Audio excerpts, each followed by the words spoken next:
Wow, first time ko makita ganito kalang gagubatan. Nakaka-amaze, napaka-wild.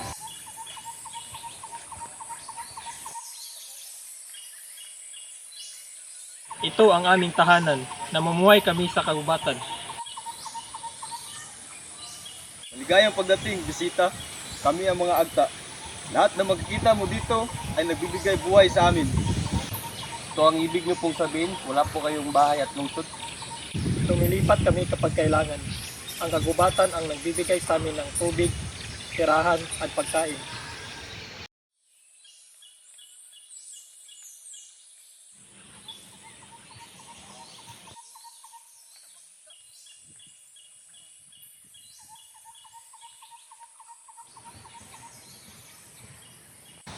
Bago kami mga aso, kailangan muna namin humingi ng paintulot sa mga espiritu. Espiritu? Totoo ba talaga naniniwala kayo na nandyan sila? Kaya iginagalang namin ito. Hindi kami kumukuha ng higit sa aming kailangan.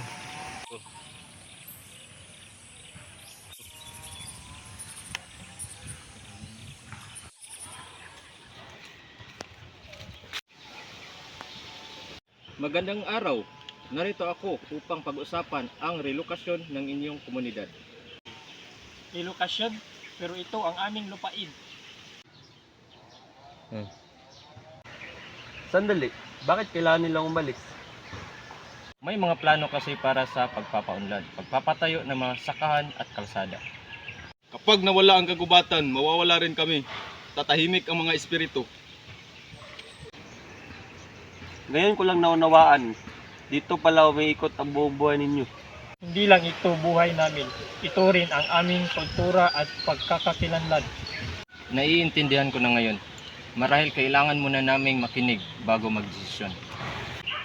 Hindi kami laban sa pagbabago, ngunit hinihiling namin ang paggalang.